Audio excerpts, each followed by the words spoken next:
Hello friends, welcome back to पढ़ाई की पोथी। आई होप कि आप सभी स्वस्थ होंगे, मस्त होंगे, बेहतर होंगे और निरंतर अपनी तैयारी के माध्यम से सफलता का मार्ग प्रशस्त कर रहे होंगे। तो चलिए स्टार्ट करते हैं आज के सेशन को, जिसमें हम डिस्कस करने वाले हैं हिंदी व्याकरण के अंतर्गत आने वाले महत्वपूर्ण टॉपिक एकार्थी और अनेकार्थी शब्दों को, जिसका फर्स्ट पार्ट आपको पहले ही प्रोवाइड कर दिया गया है। और आज के पार्ट में हम पढ़ेंगे विगत परीक्षाओं में पूछे गए सभी शब्द। तो इससे पहले कि अगर आप चैनल पर नए हैं तो फटाफट से इसे सब्सक्राइब करें, बेल आइकन को प्रेस करें ताकि आगे आने वाली वीडियो की सभी नोटिफिकेशन आप तक पहुंच सकें। आज का हमारा जो पहला शब्द है अनेकार्थी शब्दों में वह है कि द्विज। तो द्विज के क्या क्या अर्थ होते हैं, और यह प्रश्न पूछा जा चुका है पीसीएस प्री 2014 के एग्ज़ाम में। तो द्विज का अर्थ होता है पक्षी, दांत, अंडज, प्राणी, ब्राह्मण और चंद्रमा। द्विज पक्षी को भी कहते हैं, द्विज माने दांत भी होता है, द्विज माने अंडज भी होता है यानी कि जो अंडे से जन्म ले, और द्विज माने प्राणी भी होता है और द्विज माने ब्राह्मण भी होता है। इसके साथ साथ हम चंद्रमा को भी द्विज के नाम से जानते हैं। देखिए, ये प्रश्न आपका जो है सिर्फ पीसीएस प्री परीक्षा में ही नहीं बल्कि कहूँ तो कई परीक्षाओं में पूछा जा चुका है। जैसे ये आपका यूपी सुपर टेट में भी पूछा जा चुका है, यूपी पुलिस में भी पूछा जा चुका है, आरओ परीक्षा में भी पूछा जा चुका है, अन्य विभिन्न परीक्षाओं में इस प्रश्न को देखने को जो है पाया गया है। अगला प्रश्न देखेंगे और नेक्स्ट है आपके सामने शब्द खर। और खर के जो अनेकार्थी शब्द हैं वह हैं गधा। खर माने होता है गधा या तिनका। अगला है प्रखर, और नेक्स्ट है एक राक्षस या दुष्ट। देखिए, खर दूषण, खर दूषण क्या था? एक राक्षसी प्रवृत्ति का था, तो वह क्या हो जाएगा? एक प्रकार का राक्षस जो था उसे भी खर के नाम से जानते हैं। दुष्ट, अब राक्षस कैसे होते हैं? दुष्ट होते हैं। और गधा को भी खर कहते हैं, तिनका और प्रखर को भी खर के नाम से जाना जाता है। अगला शब्द है नाग। और नाग के जो अनेकार्थी शब्द हैं ये आपके लिए मोस्ट इंपॉर्टेंट हो जाते हैं, क्योंकि ये शब्द आपका अक्सर कर कन्फ्यूजन उत्पन्न कर देता है। जैसे नाग का अर्थ है हाथी, और नाग के अर्थ में हम सिर्फ सांप को अधिकांश जानते हैं, हाथी को तो गैस भी नहीं कर पाते हैं। तो हाथी आपका नाग का अनेकार्थी शब्द हो जाएगा, सांप हो जाएगा, और पर्वत भी अनेकार्थी शब्द होगा नाग का। इसके बाद बादल, वायु का एक भेद, वायु के एक भेद का नाम भी नाग है। और बादल, पर्वत, सांप, हाथी, ये सभी किसके अनेकार्थी शब्द हैं? नाग के। अगला शब्द है गो। और गो का अर्थ होता है गाय। गो माने नदी भी होता है, गो माने इंद्रियां भी होता है। जैसे गोतीत, इंद्रियों से अतीत यानी परे हुए, तो गो माने क्या हो गया? इंद्रियां। गो माने तारे भी होते हैं, और गो माने आकाश भी होता है। अब गो माने पृथ्वी भी होता है आपका। इसके साथ याद रखेंगे कि गो माने वज्र, यानी कि इंद्र का जो आपका अस्त्र था उसे वज्र के नाम से जाना जाता था। गो माने वाणी भी होता है, गोतीत, गिरा ज्ञान गोतीत, सरस्वती के लिए इस शब्द का प्रयोग किया जाता है, जो कि वाणी से एक परे कहा जाता है, वाणी का जिन्हें स्वरूप कहा जाता है, तो उन्हें भी गिरा ज्ञान गोतीत। तो वहाँ पर गो का अर्थ क्या है? वाणी, सरस्वती। नेक्स्ट है इसका माता, और अगला है जल, दिशा। सांड को भी हम गो कहते हैं और बैल को भी गो कहते हैं। अब देखिए, गाय हो गया, सांड हो गया, बैल हो गया, इन सभी को गो के अंतर्गत रखेंगे। और चंद्रमा है, और क्या है? पृथ्वी है, आकाश है, इनको भी गो के अंतर्गत रखेंगे। और तारे, तो चंद्रमा, आकाश, तारे, पृथ्वी, गो हो गया। सांड, बैल, गाय, ये भी गो हो गया। वाणी, सरस्वती, माता, दिशा, वज्र, ये भी गो हो गया। और घोड़ा को भी गो कहते हैं। और एक संख्या है 9, एक संख्या को भी जो है गो कहते हैं, और 9 को भी गो कहा जाता है। अगला देखेंगे, अगला शब्द है अब्ज। और अब्ज माने जो होता है वह है कमल, चंद्रमा, शंख या कपूर। ये मोस्ट इंपॉर्टेंट शब्द हो जाता है, कई बार पूछा भी जा चुका है कि अब्ज का अर्थ इनमें से कौन सा नहीं है। तो अब्ज माने क्या क्या होता है? कमल। नेक्स्ट है आपका चंद्रमा, शंख और कपूर। अगला शब्द है आपके सामने पतवार। और पतवार के जो अनेकार्थी शब्द हैं वह है कर्ण, कुंती का पुत्र, कान, समकोण त्रिभुज में सबसे बड़ी भुजा। जब हम समकोण त्रिभुज का निर्माण करते हैं तो जो ये लंबी वाली सबसे लंबी भुजा होती है इसी को क्या कहते हैं? कर्ण कहते हैं। इस वाली भुजा को हम लंब कहते हैं, और नीचे वाली भुजा को आधार कहते हैं। तो इस प्रकार कह सकते हैं कि त्रिभुज के अंतर्गत आने वाली सबसे लंबी भुजा को भी हम क्या कहते हैं? पतवार कहते हैं, जिसे समकोण भुजा भी कहा जाएगा, समकोण की एक भुजा। कर्ण जो कि कुंती के पुत्र थे, और कुंती के पुत्र का नाम भी पतवार के अंतर्गत आएगा। और कर्ण का, और कर्ण मान आपका क्या हो जाएगा? पतवार माने कान भी हो जाएगा। अगला शब्द है पानी। और पानी के जो अनेकार्थी शब्द हैं, पिछले वीडियो में मैंने डिस्कस किया था जल के अनेकार्थी शब्द और जीवन के अनेकार्थी शब्द। उन्हीं में से एक महत्वपूर्ण है आपका पानी का अनेकार्थी शब्द, जिसका अर्थ है जल, चमक, इज्जत, लज्जा, वर्षा, स्वाभिमान और वन। एक आपने सुना होगा कि उनका तो जो है आंखों का पानी ही मर गया है। तो पानी मर जाना क्या, लज्जा समाप्त हो जाना। हमारी जो है पानी रखना मतलब इज्जत रखना। पानी का मतलब क्या है, चमक, पानी का मतलब चमक, और पानी जल तो होता ही है। अब जब लज्जा है, इज्जत है, तो उसका अर्थ किससे होगा, स्वाभिमान से भी होगा। और इसका जो मोस्ट इंपॉर्टेंट हो जाएगा वह हो जाएगा वन। तो पानी माने एक अर्थ में क्या होगा, वन। अगला देखेंगे, यह आपके यूपीएसटीआई एग्ज़ाम 2006 के अंतर्गत पूछे गए सभी अनेकार्थी शब्द हैं, जिनमें से है आपके सामने अंबर। और अंबर माने होता है वस्त्र, आकाश, बादल, गगन। आकाश, बादल, गगन ये सभी किसके पर्यायवाची हैं, अनेकार्थी शब्द हैं अंबर के। कपास, इसे भी अंबर कहते हैं। और एक इत्र है जिसका नाम भी अंबर होता है। और मेघ यानी बादल को भी आपके अंबर कहते हैं। तो जितने भी आकाश, बादल, गगन, मेघ के आपके पर्यायवाची होंगे वो सभी किसके अनेकार्थी हो जाएंगे, अंबर के। और इसके साथ जो सबसे महत्वपूर्ण होगा वह हो जाएगा आपका कपास। कपास किसका अनेकार्थी शब्द है, अंबर का। अगला देखेंगे, और अगला शब्द है कि अचल। अचल माने होता है पहाड़, अटल और निश्चल। ये किसके अनेकार्थी शब्द हैं, अचल के। नेक्स्ट है द्विज। और अभी हमने द्विज का देखा था, अंडज, प्राणी, पक्षी, ब्राह्मण, चंद्रमा और दांत। ये मोस्ट इंपॉर्टेंट है, बहुत बार पूछा जाता है। अगला प्रश्न है कि सारंग। और सारंग के जो अनेकार्थी शब्द हैं उनमें आ जाता है बादल, कोयल, धनुष, चातक यानी कि घोड़ा, भौरा, मोर, सोना, हंस, चंद्रमा, बाज, सूर्य, सिंह, एक मृग और एक घोड़े का नाम जो कह सकते हैं घोड़ा, उसे भी सारंग के अंतर्गत रखेंगे, हाथी है। इसके साथ साथ आपके सारंग के अंतर्गत और भी चीज़ें आ जाती हैं। तो सारंग में इनफैक्ट आपकी बहुत सी चीज़ें आती हैं, जिसमें आपका कपूर भी आ जाएगा। और क्या आ जाएगा, आपके सारंग माने घोड़ा भी हो जाएगा, हाथी भी हो जाएगा, कोयल भी हो जाएगा, बादल भी हो जाएगा। और क्या होगा, श्री कृष्ण को भी सारंग के अंतर्गत रखा जाएगा, विष्णु को भी रखा जाएगा। और क्या हो जाएगा, कामदेव को भी सारंग के अंतर्गत रखा जाएगा। जो यहाँ पर नहीं लिखे हैं उन्हें भी ध्यान दीजिएगा। अब अगला शब्द है आपके सामने पानी।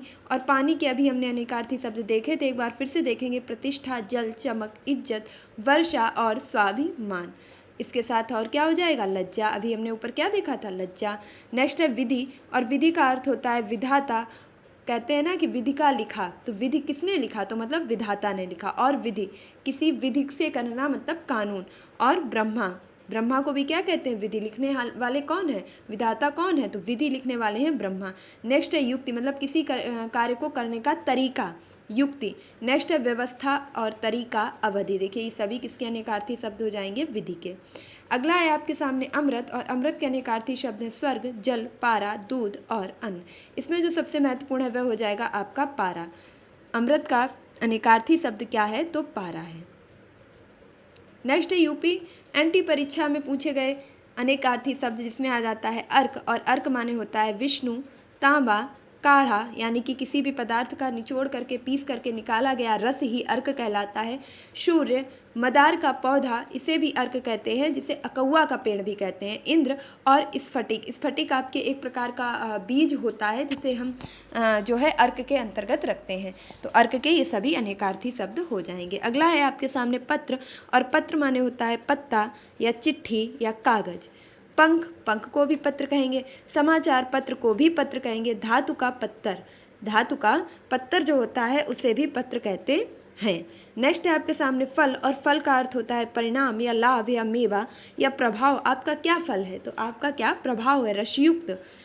कर्मयोग, शस्त्र का अग्रभाग जो होता है उसे भी फल कहते हैं। इसमें मोस्ट इंपॉर्टेंट हो जाएगा शस्त्र का अग्रभाग। देखिए वो शब्द आप विशेषकर ध्यान रखिएगा जो आपको पढ़ने में थोड़े अटपटे लग रहे हैं या जिनका रिलेशन आप दिए गए शब्द से बिल्कुल भी स्थापित नहीं कर पा रहे हैं, उनको जरूर याद रखिएगा। तो फल का एक अर्थ विशेष क्या हो जाएगा कि शस्त्र का अग्रभाग।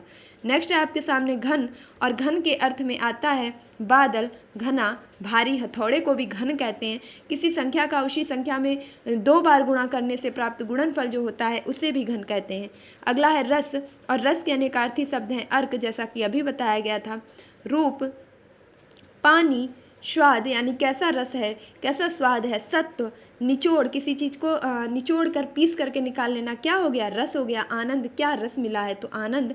और धातु का जो भस्म होता है उसे भी रस कहते हैं। अगला शब्द है आपके सामने वर, और वर के अनेकार्थी शब्द में आ जाता है दूल्हा, श्रेष्ठ, वरण, करने योग्य, और वरदान, पति, आशीर्वाद। देखिए मैंने क्या किया, मैंने सबसे पहले ढूंढा एक श्रेष्ठ दूल्हा, और श्रेष्ठ दूल्हे को बनाया क्या, तो किसी व्यक्ति ने क्या किया है, अपनी पुत्री के लिए क्या किया है कि एक श्रेष्ठ दूल्हा ढूंढा है और उसे बनाया है उसका पति, और फिर दिया है वरदान, जो कि क्या, कि अपनी पुत्री के वरण करने योग्य हो, और इस रूप में दिया उसे आशीर्वाद। इस प्रकार आप वर के अनेकार्थी शब्दों को याद रख सकेंगे। नेक्स्ट है आपके सामने नलिनी, और नलिनी में आ जाता है कमिलनी और नदी को अनेकार्थी शब्द किसके अंतर्गत आएंगे, नलिनी के। पयोधर के अनेकार्थी शब्द हैं बादल। पयोधर माने क्या होता है, तो पयोधर माने होता ही बादल है, तो इसका अनेकार्थी शब्द क्या हो जाएगा, बादल, स्तन, पर्वत और तालाब। ये किसके अनेकार्थी शब्द हैं, पयोधर के। नेक्स्ट है पानी, और पानी के अनेकार्थी शब्द हो जाएंगे जल, चमक, सम्मान, इज्जत, वर्षा, लाज और स्वाभिमान। जो नहीं दिया गया है हमने पढ़ा है, हम उसे क्या करेंगे, रिवाइज जरूर करेंगे। नेक्स्ट है अंबर। अंबर के अनेकार्थी शब्द हैं वस्त्र, आनेश, कपास, अभ्रक, बादल और अमृत। अगला है अमृत, और अमृत के अनेकार्थी शब्द हैं सुधा, जल, घी, अन्न, मुक्ति, पारा और सोना। ये हम ऊपर डिस्कस कर चुके हैं, इसलिए इनमें ज़्यादा समय व्यर्थ नहीं करेंगे। अहि, अहि माने जो होता है वह एक होता है आपका अहीर, जाति विशेष से भी ये शब्द लिया जाता है। अहि माने सांप भी होता है, और अहि माने राहु भी होता है, पृथ्वी भी होता है, सूर्य, दुष्ट और वृत्तासुर का भी जो है अर्थ किससे लगाते हैं, अहि से। अगला है आराम, और आराम शब्द का जो अनेकार्थी है वह है वाटिका या सुविधा। सुविधा क्या है, सुविधा संपन्न है, आराम में है, राहत मिलती है, और विश्राम। तो सुविधा, राहत, विश्राम ये तो हम सभी पकड़ लेंगे, लेकिन आराम का जो मुख्य आप शब्द याद रखेंगे वह हो जाएगा आपका वाटिका। आराम का मुख्य शब्द क्या है, अर्थ में वाटिका, ये जरूर याद रखेंगे। अगला है उर्मी, और उर्मी के जो अर्थ हैं अनेकार्थी वह हैं लहर। उर्मी माने लहर होता है, दुख होता है, शिकन होता है, शिकन मतलब दुख के कारण माथे पर पड़ने वाली रेखाएं। कपड़े की सिलवट को भी उर्मी कहते हैं, क्योंकि लहर जैसी बन जाती है, और पीढ़ा को भी क्या कहते हैं, उर्मी के अर्थ में लिया जाता है। अगला शब्द है आपके सामने, और शब्द है कि कलत्र। कलत्र माने होता है स्त्री या नितंब या किला। और कलापी, कलापी का जो अनेकार्थी शब्द है, मोर को कलापी कहते हैं, कोयल को कलापी कहते हैं, तरकस बंद को भी जो है कलापी कहते हैं, और वट वृक्ष को भी कलापी कहा जाता है। यहाँ पर आप सबसे ज़्यादा याद रखेंगे मोर को और वट वृक्ष को। नेक्स्ट है गो, और गो माने अभी हमने डिस्कस भी किया था, एक बार फिर से देख लेंगे। गो माने गाय है, पृथ्वी है, दिशा है, माता है, सरस्वती है, इंद्रिय है और वाणी भी है। चपला, चपला माने होता है बिजली, लक्ष्मी, चंचल, स्त्री। जात रूप, जात रूप मोस्ट इंपॉर्टेंट है, और ये अक्सर कर पूछा जाता है सोने के अर्थ में, कि निम्न में से जो सोना है उसका एक अनेकार्थी रूप नहीं होगा। तो वहाँ पर जात रूप जो है उसका बिल्कुल भी हम रिलेशन नहीं बना पाते हैं, क्योंकि ये सुनने में बिल्कुल भी सोने से संबंधित नहीं लगता। तो इसे आप बहुत अच्छे से याद रखेंगे। जात रूप का जो अनेकार्थी है वह धतूरा और सोना, और धतूरा और सोना ये दोनों किसके पर्यायवाची के अंतर्गत आ जाते हैं, तो वो आ जाते हैं कनक के अंतर्गत। नेक्स्ट देखेंगे अगला शब्द है द्विज, और द्विज देखिए कितना इंपॉर्टेंट है, बार बार पूछा जा रहा है। तो अंडज, प्राणी, पक्षी, ब्राह्मण, क्षत्रिय, वैश्य, दांत और चंद्रमा। और द्विज माने क्या होता है, और द्विज माने हाथी भी होता है। नेक्स्ट देखेंगे हर, और हर माने होता है प्रत्येक, प्रत्येक। हर माने शिव भी होता है, और हरण करने वाले को भी हर कहते हैं। हल भी होता है, उसे भी हर कहते हैं, और भिन्न में अंश के नीचे वाली संख्या को क्या कहते हैं, हर कहते हैं। जैसे हमने यहाँ पे लिख दिया है 2/8, तो ये क्या हो गया, नीचे वाली संख्या हो गई है हर, और ऊपर वाली संख्या हो गई है अंश। अगला शब्द देखेंगे, और शब्द है कि विहंगम या विहंग का अनेकार्थी शब्द क्या होता है। तो विहंग या विहंगम के अनेकार्थी शब्द में आता है पक्षी, पक्षी को विहंग कहते हैं, बादल भी कहते हैं, और विहंग माने वायु भी होता है, विमान भी होता है, सूर्य भी होता है और चंद्रमा भी होता है। तो वायु, सूर्य, चंद्रमा, बादल, तारागण और देवता, ये सभी क्या है, विहंग के अनेकार्थी शब्द हो जाते हैं। इसमें जो सबसे इम्पॉर्टेंट है उसे आप याद रखेंगे पक्षी, बाकी सबको एक साथ रिलेट करके याद रख सकते हैं। अगला शब्द है आपके सामने सुरभि, और सुरभि का जो अर्थ है वह होता है पृथ्वी, गाय, सुगंध, शोना, वसंत ऋतु और सुंदर। तो सुरभि के देखिए कितने सारे अनेकार्थी शब्द होते हैं। अब इसे हम कैसे याद रख पाएंगे? हम याद रख पाएंगे कि मेरे पास है एक सुंदर गाय जिसने पहन रखा है सोना और जो पृथ्वी पर बसंत ऋतु में क्या करती है? विचरण करती है। अगला शब्द देखेंगे और शब्द है कि सुवर्ण, और सुवर्ण माने होता है अच्छा वर्ण। अच्छा वर्ण मतलब सुंदर वर्ण का, और सुवर्ण माने होता है सुनहरा। सुवर्ण माने सोना भी होता है। तो सोना, सुनहरा और सुंदर वर्ण, ये किसके अनेकार्थी शब्द हो जाएंगे? शुरभि के। तो इस प्रकार जितने भी अनेकार्थी शब्द आपके पिछली परीक्षाओं में पूछे गए हैं वो सभी लगभग डिस्कस हो चुके हैं। तो आज की वीडियो को हम यहीं पर कंप्लीट करेंगे। इसके नेक्स्ट पार्ट में हम डिस्कस करेंगे बहुविकल्पीय प्रश्नों को। अब आपने सारे अनेकार्थी शब्द लगभग कंप्लीट कर लिए हैं, तो आगे के सेशन में जब प्रैक्टिस करवाई जाएगी वहाँ आप अपना बेहतर प्रदर्शन कर पाएंगे। इसलिए पहले सारे प्रश्न आपको करवाए गए हैं। नेक्स्ट वीडियो में प्रैक्टिस सेशन लेकर के आऊँगी जिसमें टॉप 30 के माध्यम से आप अपनी प्रैक्टिस अच्छे से कर पाएंगे। तो आई होप कि आपको आज का वीडियो जरूर पसंद आया होगा, अपनी परीक्षा की दृष्टि से हेल्पफुल लगा होगा। तो अगर आपको यह वीडियो अच्छा लगा है, पसंद आया है, तो प्लीज़ इसे एक लाइक ज़रूर कीजिएगा। आपका एक लाइक मेरा काफ़ी हौसला बढ़ाता है, नेक्स्ट वीडियो लाने के लिए इंस्पायर करता है। और अगर आप चैनल पर नए हैं, आपने अभी तक इसे सब्सक्राइब नहीं किया है, तो क्या कर रहे हैं? फटाफट से इसे सब्सक्राइब कीजिए, बेल आइकन को प्रेस कीजिए ताकि आगे आने वाला बहुविकल्पीय प्रश्नों का जो संगम है वह आप तक पहुँच सके। मिलती हूँ अपने नेक्स्ट वीडियो में। तब तक के लिए खुश रहिए, मस्त रहिए, पढ़ाई में निरंतरता बनाए रखिए, अपने माता पिता गुरुजनों का सम्मान कीजिए और पढ़ाई की पोथी को सपोर्ट करना बिल्कुल भी ना भूलिए। Like, share and subscribe. Thank you for watching this video.